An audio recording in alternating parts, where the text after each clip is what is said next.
આજના આ વિડીયો દ્વારા આપણે યુનિટ 4 રિસર્ચ રિપોર્ટ રાઇટિંગમાં પ્રકરણ 4 વિશે વાત કરીશું. પ્રકરણ 1, 2 અને 3 વિશે અહીં આઈ માર્કામાં આપને લિંક પ્રાપ્ત થશે. જો એ વિડીયો ના જોઈ હોય તો જોઈ લેવી.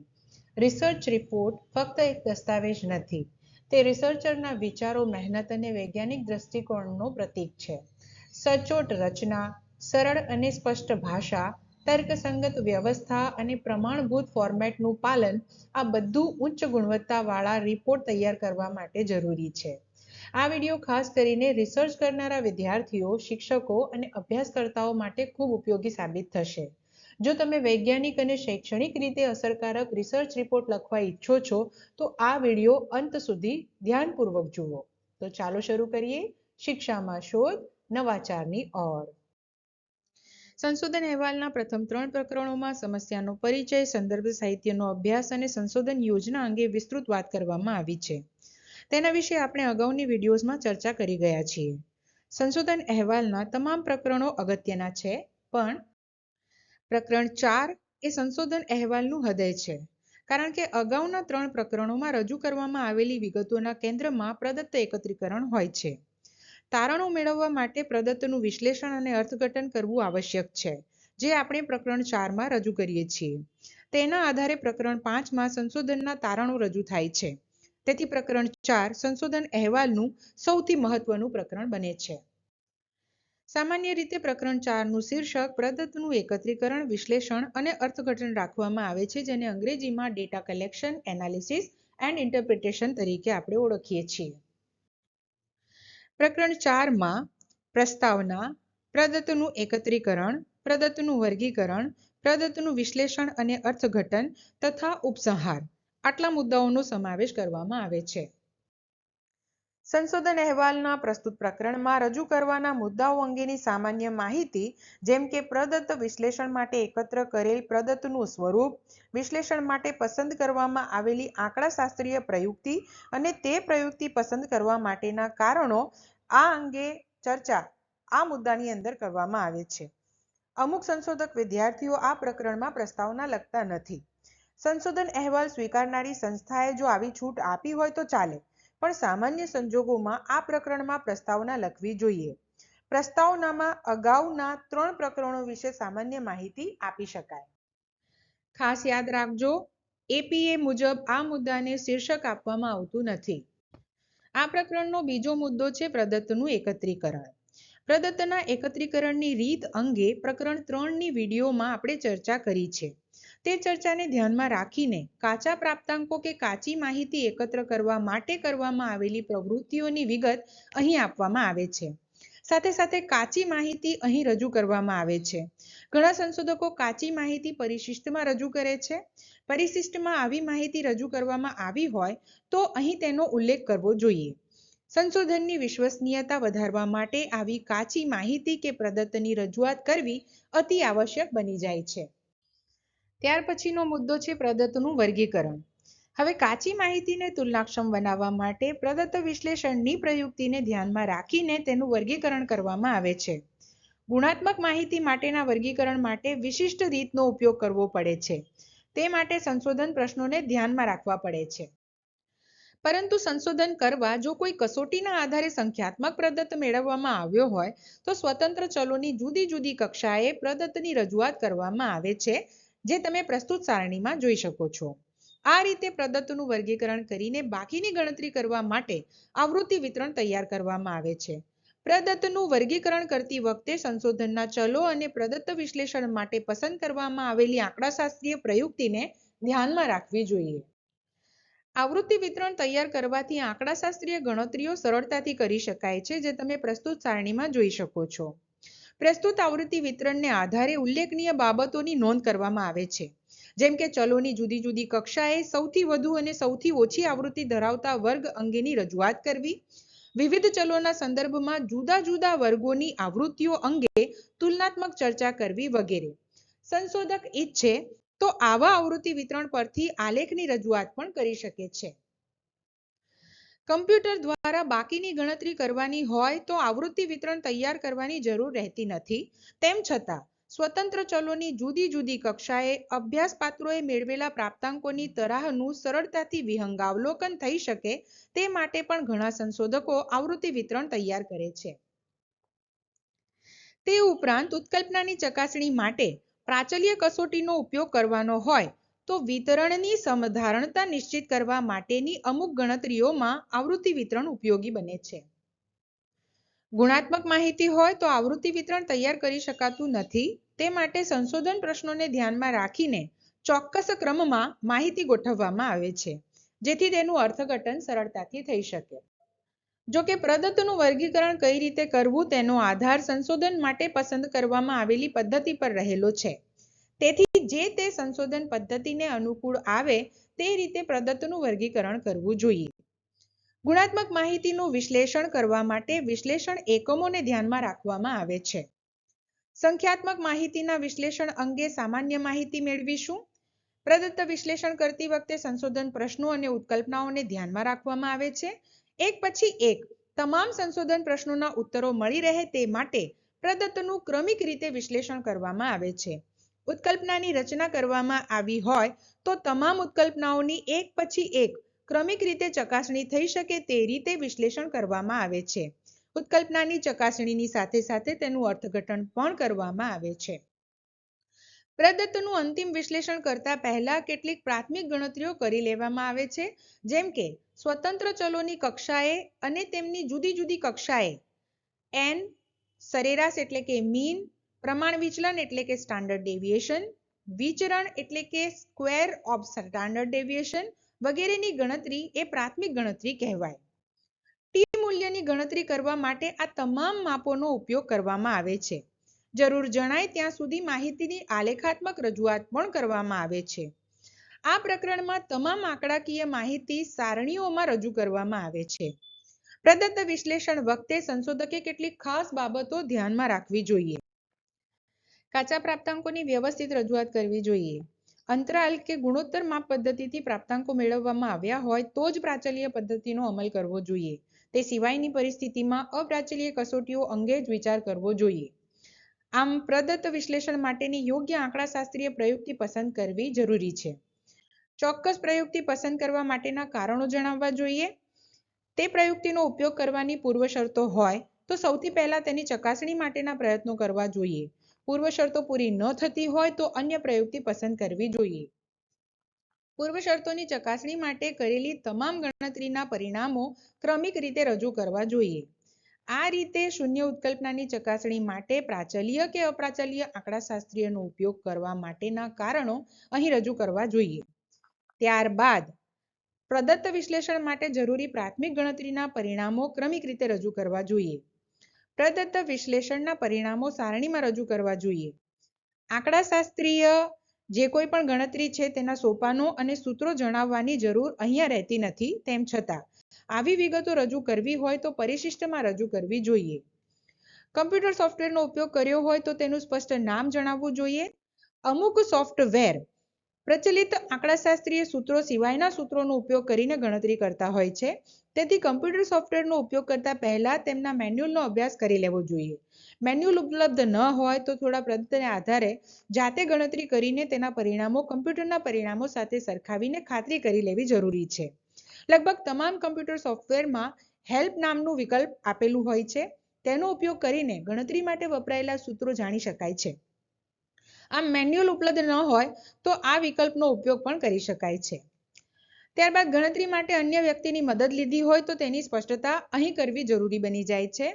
સ્પષ્ટ અને ક્રમિક રીતે પરિણામોનું અર્થઘટન કરવું ખૂબ જ જરૂરી છે. પ્રદત્ત વિશ્લેષણના આધારે મેળવેલ પરિણામોનું અર્થઘટન આ તબક્કે કરવામાં આવે છે. પરિણામોનું અર્થઘટન કરતી વખતે સંશોધકે ખૂબ કાળજી રાખવાની જરૂર રહે છે, કારણ કે જુદી જુદી આંકડાશાસ્ત્રીય પ્રયુક્તિઓ દ્વારા મેળવેલા જે કોઈ પણ પરિણામો છે તેમનું અર્થઘટન જુદી જુદી રીતે થાય છે. પરિણામોનું અર્થઘટન કરતી વખતે કેટલીક બાબતો ધ્યાનમાં રાખવી જોઈએ. ડીએફનું સ્પષ્ટ મૂલ્ય દર્શાવવું જરૂરી છે. ચોક્કસ ડીએફ માટે 0.05 અને 0.01 કક્ષાએ સાર્થકતા માટેના અપેક્ષિત સારણી મૂલ્યો સ્પષ્ટ રીતે દર્શાવવા જોઈએ. અવલોકિત મૂલ્ય અને સારણી મૂલ્ય વચ્ચે સ્પષ્ટ તુલના કરવી જોઈએ. તેના આધારે સ્પષ્ટ રીતે શૂન્ય ઉત્કલ્પનાનો સ્વીકાર કે અસ્વીકાર. તેના આધારે ચલના સંદર્ભમાં સરાસરી પ્રાપ્તાંકો વચ્ચે સાર્થક તફાવત છે કે નહીં તેની સ્પષ્ટતા કરવી જોઈએ.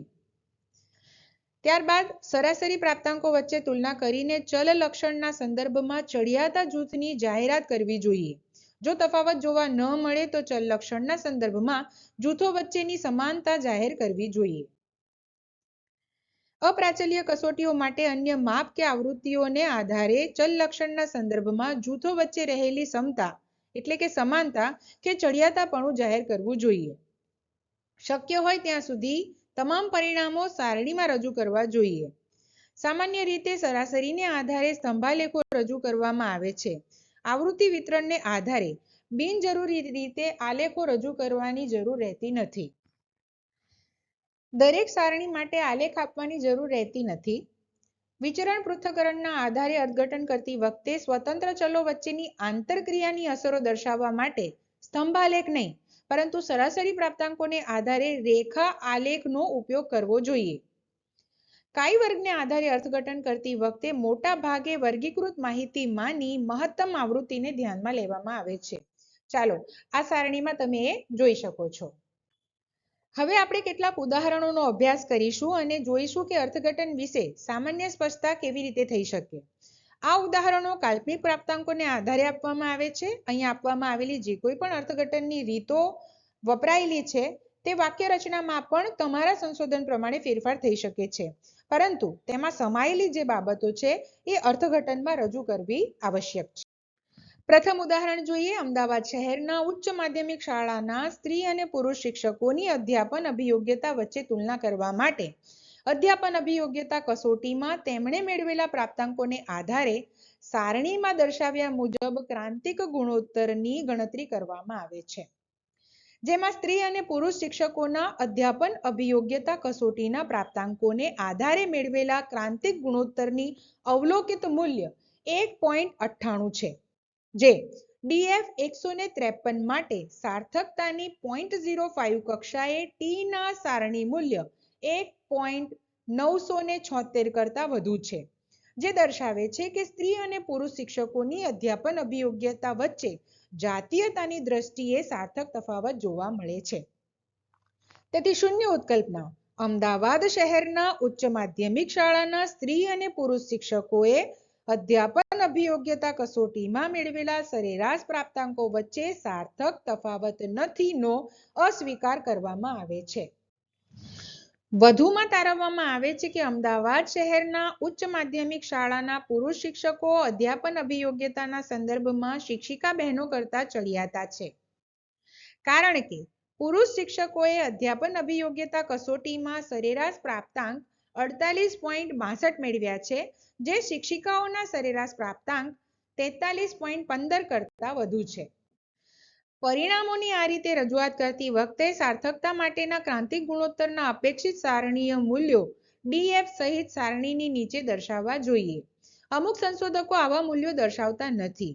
જો એક સંશોધન અહેવાલમાં એક કરતાં વધુ ક્રાંતિક ગુણોત્તરો દર્શાવવાના હોય તો દરેક માટે સંલગ્ન DF ના મૂલ્યો સમાન હોય તો અપેક્ષિત સારણી મૂલ્યો એક જ વખત દર્શાવવા જોઈએ.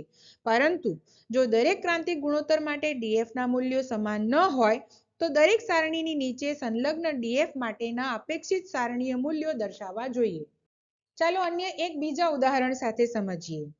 અમદાવાદ શહેરના ઉચ્ચ માધ્યમિક શાળાના વિદ્યાર્થીઓના અનુકૂલન વચ્ચે સ્વતંત્ર ચલોની કક્ષાએ અને તેમના વચ્ચેની આંતરક્રિયાની કક્ષાએ તુલના કરવા માટે અનુકૂલન માપદંડમાં તેમણે મેળવેલા પ્રાપ્તાંકોને આધારે સારણી આ મુજબ દર્શાવવામાં આવે છે, જેમાં વિચરણ પૃથ્થકરણની ગણતરી કરવામાં આવે.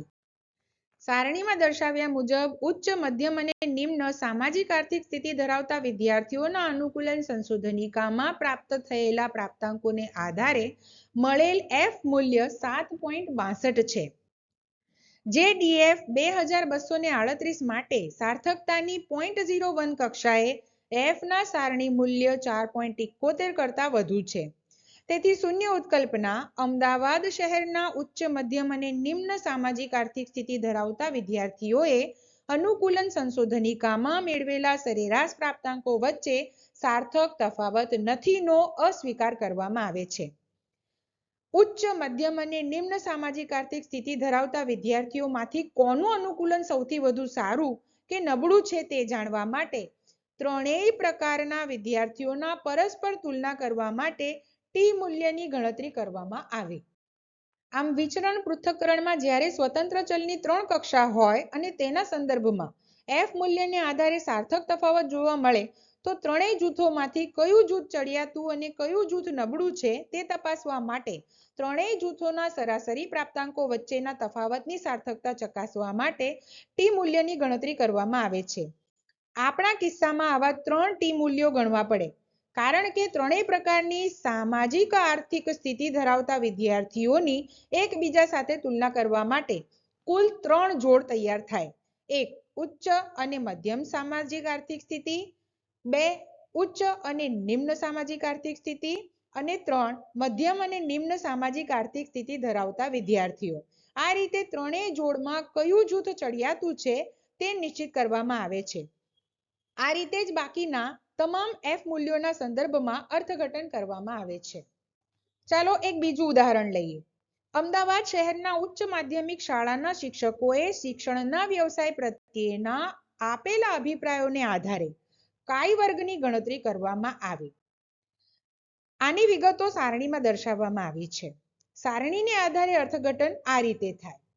વિધાન 1 ની જો વાત કરીએ તો કાઈ વર્ગનું મૂલ્ય 41.02 છે, જે 0.01 કક્ષાએ સાર્થકતા મૂલ્ય માટેના કાઈ વર્ગના સારણીય મૂલ્ય 13.28 કરતા વધુ છે. તેથી કહી શકાય કે શિક્ષકો વિધાન 1 ના સંદર્ભમાં સૂચક ભેદ દર્શાવે છે અને શિક્ષણ સામાજિક વિકાસમાં મદદરૂપ છે આ વિધાન સાથે શિક્ષકો સંમતિ દર્શાવે છે. કારણ કે આ વિધાન પ્રત્યે સંપૂર્ણ સંમત અને સંમત થતા શિક્ષકોની સંખ્યા 80 જોવા મળે છે, જે અન્ય કોઈ પણ પ્રતિભાવ કે પ્રતિચાર આપનાર શિક્ષકોની સંખ્યા કરતા વધુ છે. વિધાન 4 માટે કાઈ વર્ગનું મૂલ્ય 2.66 છે, જે 0.05 કક્ષાએ સાર્થકતા માટેના કાઈ વર્ગના સારણી મૂલ્ય 9.49 કરતા ઓછું છે. તેથી કહી શકાય કે શિક્ષકો વિધાન 4 ના સંદર્ભમાં સૂચક ભેદ દર્શાવતા નથી અને શિક્ષણ વ્યવસાય આર્થિક રીતે સંતોષકારક છે આ વિધાન પ્રત્યે કોઈ ચોક્કસ મત દર્શાવતા નથી. દરેક ઉદાહરણમાં દર્શાવ્યા મુજબ આંકડાશાસ્ત્રીય ગણતરીઓને આધારે મેળવેલ પરિણામો રજૂ કરીને અર્થઘટન કરવામાં આવે છે. યાદ રહે, પ્રકરણ 4 માં રજૂ કરવામાં આવેલ અર્થઘટનને આધારે સંશોધનના પરિણામો તારવીને સંશોધન અહેવાલના અંતિમ પ્રકરણમાં સરળ અને સાદી ભાષામાં લખવામાં આવે છે, જેમાં કોઈ પણ પ્રકારના પારિભાષિક શબ્દોનો ઉપયોગ કરવામાં આવતો નથી. અહીં અર્થઘટનના સંદર્ભમાં સામાન્ય ઉદાહરણો આપવામાં આવ્યા છે. વિશિષ્ટ પ્રકારના અર્થઘટન માટે સંશોધકે આંકડાશાસ્ત્રના પુસ્તકોનો અભ્યાસ કરવો જોઈએ અથવા તો સંશોધનના નિષ્ણાતોનો સંપર્ક કરવો જોઈએ. પૂર્વ સંશોધનોનો આધાર લઈને અર્થઘટન કરવાની રીત નિશ્ચિત કરતી વખતે પણ નિષ્ણાત સંશોધકોનો સંપર્ક કરવો જોઈએ. પ્રકરણ 4 ના અંતમાં ઉપસંહાર લખવામાં આવે છે. આ મુદ્દામાં પ્રસ્તુત પ્રકરણમાં કરવામાં આવેલી રજૂઆત અંગેની અતિ ટૂંકી માહિતી આપવામાં આવે છે. ઉપરાંત આગામી પ્રકરણમાં શાની રજૂઆત કરવાની છે તેની પણ અતિ ટૂંકી માહિતી આપવામાં આવે છે. આ વિડિયો દ્વારા આપણે રિસર્ચ રિપોર્ટ રાઇટિંગમાં ચોથા પ્રકરણ સંબંધિત મહત્વના મુદ્દાઓને સમજવાનો પ્રયત્ન કર્યો. રિસર્ચ રિપોર્ટ લખતી વખતે ચોકસાઈ, સ્પષ્ટતા અને યોગ્ય ક્રમનું પાલન ખૂબ જ મહત્વનું છે, કારણ કે એ જ તમારા સંશોધનને વિશ્વસનીયતા અને શૈક્ષણિક મૂલ્ય આપે છે. આશા છે કે આ માહિતી તમારા રિસર્ચ કાર્યમાં મદદરૂપ થશે અને તમે વધુ અસરકારક રિપોર્ટ લખી શકશો. સંશોધન અહેવાલના પ્રકરણ 4 સંબંધિત પરીક્ષામાં પૂછાતા મહત્વના પ્રશ્નો અહીં દર્શાવવામાં આવ્યા છે. આ પ્રશ્નો દ્વારા પ્રકરણ 4 નું શીર્ષક, તેમાં આવતા મુદ્દાઓ, પ્રસ્તાવના, પ્રદત્તનું એકત્રીકરણ, વર્ગીકરણ, વિશ્લેષણ અને અર્થઘટન તેમજ પ્રદત્ત વિશ્લેષણ માટેના સોપાનો અને સૂત્રોની રજૂઆત જેવા વિષયો આવરી લેવામાં આવ્યા છે. આ તમામ પ્રશ્નો પરીક્ષાની દ્રષ્ટિએ અત્યંત મહત્વના છે અને વિદ્યાર્થીઓએ લખાણની તૈયારી માટે ખાસ ધ્યાનમાં રાખવા.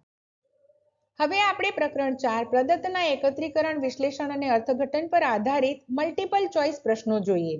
દરેક પ્રશ્નમાં 4 વિકલ્પ આપવામાં આવ્યા છે, જેમાંથી માત્ર એક સાચો જવાબ છે. વિદ્યાર્થીઓએ પરીક્ષાની તૈયારી માટે દરેક પ્રશ્ન ધ્યાનથી વાંચીને યોગ્ય વિકલ્પ પસંદ કરો. સંશોધન અહેવાલના પ્રકરણ પ્રદત્ત એકત્રીકરણ, વિશ્લેષણ અને અર્થઘટનમાં શાનો સમાવેશ કરવામાં આવતો નથી? પ્રાપ્તાંકો, વિશ્લેષણના પરિણામો, વિશ્લેષણના પરિણામોનું અર્થઘટન કે સંશોધનના તારણો? સંશોધનના તારણોનો સમાવેશ કરવામાં આવતો નથી. આવૃત્તિ વિતરણની ઉપયોગિતા કઈ કઈ છે? કમ્પ્યુટરની મદદ વિના પ્રાથમિક આંકડાશાસ્ત્રીય ગણતરીઓ સરળતાથી કરી શકાય છે. સંશોધનના તારણો તેના આધારે મેળવવામાં આવે છે. સ્વતંત્ર ચલોની જુદી જુદી કક્ષાએ અભ્યાસપાત્રોના પ્રાપ્તાંકોની તરાહનું સરળતાથી તુલનાત્મક વિહંગાવલોકન થઈ શકે છે. વિતરણની સમધારણતા નિશ્ચિત કરવા માટેની અમુક ગણતરીઓમાં આવૃત્તિ વિતરણ ઉપયોગી બને છે અને કમ્પ્યુટરની મદદથી પ્રાથમિક આંકડાશાસ્ત્રીય ગણતરીઓ કરવા માટે તે જરૂરી છે. ઓપ્શન છે 2, 3, 4, 2, 3, 5, 1, 3, 4 અને 1, 3, 5.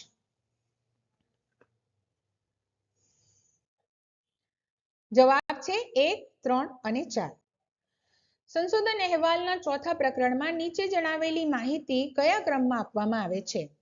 પ્રદત્તનું વિશ્લેષણ, પ્રદત્તનું એકત્રીકરણ, પરિણામોનું અર્થઘટન, પ્રદત્તનું વર્ગીકરણ. ઓપ્શન છે 2, 3, 4, 1, 1, 3, 4, 2, 2, 4, 3, 1, 1, 3, 2, 4.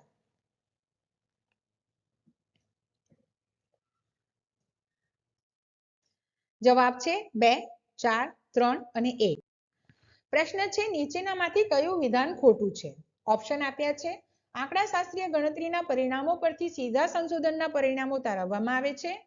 આંકડાશાસ્ત્રીય ગણતરીના પરિણામો પરથી ઉત્કલ્પના સંદર્ભે અર્થઘટન કરવામાં આવે છે.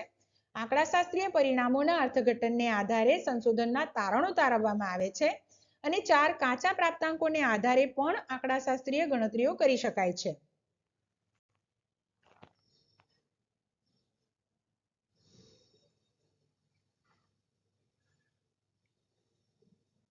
આન્સર છે આંકડાશાસ્ત્રીય ગણતરીના પરિણામો પરથી સીધા સંશોધનના પરિણામો તારવવામાં આવે છે, જે ખોટું છે. કયા પ્રકારની માહિતીને આધારે આવૃત્તિ વિતરણ તૈયાર કરી શકાય? ગુણાત્મક, વર્ગીકૃત ગુણાત્મક, સંખ્યાત્મક કે A અને B બંને?